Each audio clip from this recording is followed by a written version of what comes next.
Recently, I was ignited by a controversial mystery thriller that has swept the film world. It is adapted from Dan Brown's epic novel Inferno, the only piece of his Dante trilogy that has left audiences utterly bewildered. An extraordinary work of art, you could say. It's none other than the Dante cipher, with Tom Hanks taking center stage. This movie is saturated with high-flying, invincible settings, and plot twists that keep you on the edge of your seat. I even spent an entire night poring over a thick stack of books, simply to decipher this film, its details, unfortunately, truncated by its running time. Oh, and by the way, the film might start off slow, but once you grasp the premise, you'll be utterly engrossed till the end. It all begins with billionaire Zobrist giving a misanthropic speech. He believes humanity's numbers have become too great, pushing the Earth to the brink of exhaustion. Hence, a method must be found to eliminate half the world's population, to relieve the pressure on the planet. Otherwise, humans will face extinction within a century. And indeed, evidence seems to suggest that he's found a prime method to decimate humanity. Otherwise, why would the World Health Organization relentlessly pursue him? Ultimately cornered with no escape, he plunges from a tall tower, marking the true commencement of the story. Symbolist expert Professor Langdon awakens from a coma, informed by a doctor that he survived a gunshot to the head, and now suffers from a bizarre case of amnesia. Professor Langdon is clueless, unaware of why he's found himself in far-off Florence, and continually witnesses nightmarish visions of faceless entities, contorted heads, and ghoulish figures with rotting faces. Even the streets are aflame, engulfed in a flood the color of blood, swallowing a mysterious woman. These horrifying visions nearly drive him to the brink of insanity. However, at that moment, a female police officer in a formal suit guns down a man, making a beeline for Langdon. Without a moment's hesitation, a female doctor flees in the face of the armed officer, taking the amnesiac Langdon with her. When Langdon regains consciousness once again, he's met with questions from the doctor, Rose, such as why someone shot at him, why he continually muttered apologies during his unconscious state, and what exactly is contained in this bio-storage canister found in his pocket. While Langdon professes ignorance repeatedly, it's apparent that the canister is meant for transporting dangerous materials. Could it possibly contain a virus? The ultimate method to wipe out humanity? If so, what role does Professor Langdon play in all of this? The fingerprint lock is his, and out pops a seal, carved from human bone, bearing the design of 3 cannibalistic demons, a symbol that was commonplace during the Black Plague in the Middle Ages, symbolizing a horrifyingly high death toll. Without full statistics, this catastrophe claimed the lives of 25 million innocent souls. English, yet, this artifact isn't a seal but a Faraday pointer. With a flicker, it projects an image onto the wall of the map of hell, crafted by the famous Italian artist, Botticelli, based on Dante's description of hell in the Divine Comedy. Hell is divided into 10 layers, each housing sinners of different crimes. This is the true source of the monstrous images that have haunted Professor Langdon's nightmares. Punishments, sinners, letters seared onto their bodies, liars are covered in boils, prophets have their heads twisted backwards, and thieves are punished by serpents. The blood-red water that gushes out from the building, burying the mysterious woman and Professor Langdon, originates from the 7th layer of hell, a boiling river of blood for the violent. Suddenly, Langdon notices many alterations on the figures of the map of hell. Not only are there numerous letters added to their bodies, but the layers of hell seem to have been thoroughly scrambled. It appears to resemble a jumbled word puzzle. However, what's even more crucial is that this mural conceals an unsolved mystery that is famous in the world of art. It reads, "Seek and find." So now, we've got our foot in the door of the scrambled word puzzle, but how do we decipher the answer? It brings us back to the phrase, under the billionaire's name on the map of hell, only through the eye of death can the truth be glimpsed. The eye of death is indeed the crux of the matter. But just then, Professor Langdon finds himself yet again trapped in a terrifying hallucination. The pain in his neck instantly reminds him of a time when he was forcibly injected with an unknown substance. Could the unfortunate Langdon be the carrier of the virus? At this moment, a woman calls out to Professor Langdon from behind, hinting that he just left yesterday and was already impatient to return and appreciate the mask. Through the eye of death, the mask was made in the likeness of Dante's face. But an unexpected incident occurs. The death mask in the exhibition hall disappears without a trace. What's more embarrassing is that through surveillance footage, everyone saw that last night, Professor Langdon had taken out the mask and given it to his colleague, Ignazio. Langdon remembers that Ignazio is actually a Dante specialist, but just then, an alarm sounds. World Health Organization personnel rush in, as does the policewoman who wants to kill Langdon. They have traced him here. Langdon realizes that these people have come to capture him. Life hangs in the balance in the blink of an eye, as he doesn't know whether these people are friend or foe. Only by finding the death mask can he move one step closer to the truth. Do you recall that email? The cryptic phrase, "The stolen mask lies in Paradise 25," refers to the 25th canto of Paradise in Dante's Divine Comedy. But the hall is packed with World Health Organization personnel and local police. Exiting through the front door is an impossibility, but Professor Langdon has a plan. After all, this is the 700-year-old Vecchio Palace, brimming with countless secret passages. The nearest one lies behind an Armenian map.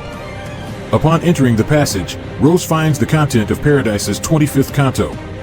Inside, there's a passage from Dante himself. "At that time, I will return as a poet and receive the laurel in my baptismal pool."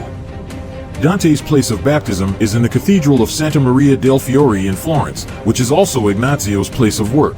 Therefore, the mask must be hidden there. Making their way, there was no easy feat. Our duo had to navigate a narrow beam perched at the top of a 500-person hall. Only then could they descend the stairs on the other side and step into the unguarded streets. However, misfortune struck again. Rose, gripped by acrophobia, stumbled and fell. Coincidentally, a female police officer happened to pass by just as Rose's fall echoed through the area. Professor Langdon directed Rose to climb up another ladder, but just as he finished speaking, the policewoman rushed towards them. She proclaimed that they no longer needed Professor Langdon, he must be killed. But who were they referring to? We neither know nor need to. The policewoman, preoccupied and oblivious to Rose's climb, gets her leg shot. She falls into the 500-person hall, meeting her untimely demise. Professor Langdon and Rose had no time for grief or surprise. They had to swiftly cross the beam and escape. However, this scene was once again observed by Bouchard, a special agent from the WHO. He followed them onto the streets, and eventually, Professor Langdon successfully arrived at the Basilica di Santa Maria dei Fiori. Indeed, Dante's death mask was submerged in the baptismal font. Under a layer of water-soluble paint on the mask, a cryptic message was hidden. Seek the wily Doge of Venice, who once beheaded a horse, knelt before the gilded Museum of Holy Wisdom, listening to the delicate flow. Entering the underwater palace, the monster of Hades waits there. Dante's incurable disease was contracted in the watery city of Venice.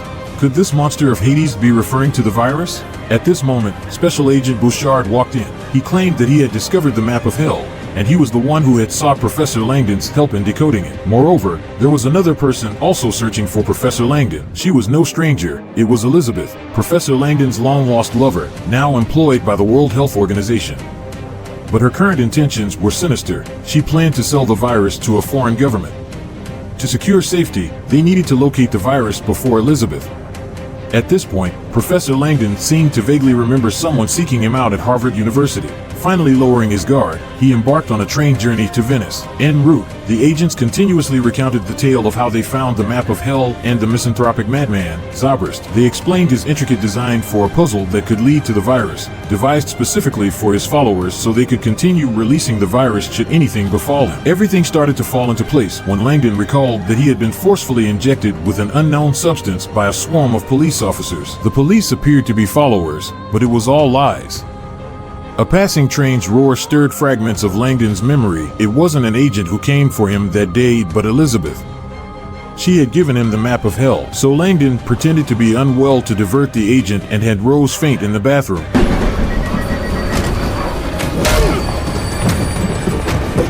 Just in time, they slipped away by boat to Venice, seeking the winged monster of the dead, the virus, to kill half of humanity. Meanwhile, Elizabeth was approached by a mysterious group confirming the virus's possibility, hoping to jointly prevent its release. Who was this person? 2 years ago, the WHO tried stopping Zabrist's development, but one day he vanished without a trace. They're doing. Called the Consortium, they provide hyper-privacy services to clients from an offshore headquarters. Seeing Zabrist's worldwide broadcast a day early at his death shocked them. Their client was a genocidal madman. The virus would infect all humanity in just 6 days, Dante's Inferno realized. Now only 12 hours remained until release. Their only hope was the missing Langdon to keep deciphering the map of hell. In Venice, the Soul Gilded Museum held their first task for the mask's clues: find the cunning Venetian doge who beheaded horses. But a guide's history lesson enlightened Langdon. The Crusader Doge Dandolo had pillaged excessively large horses from Constantinople, shipped here minus heads. Dandolo did rule Venice, but was buried in modern Istanbul. The Gilded Museum actually meant Istanbul's Hagia Sophia. Just then, the revived agent tracked them, so they slipped down a passageway from a basement window. But disaster at the top. Rose imprisoned Langdon, revealing she was Zobrist's girlfriend, intending to fulfill his terrifying plan now that Langdon had completed the path and destination. Langdon was now useless, but after Rose left, the agent captured Langdon, demanding the virus location. He was the true bioagent profiteer. Suddenly, the consortium leader knifed the agent and unveiled the whole charade and shocking conspiracy to Langdon. The consortium had kidnapped Langdon, and his amnesia was staged, no gunshot, just a hallucinogenic drug. That hallucinogenic drug was the culprit.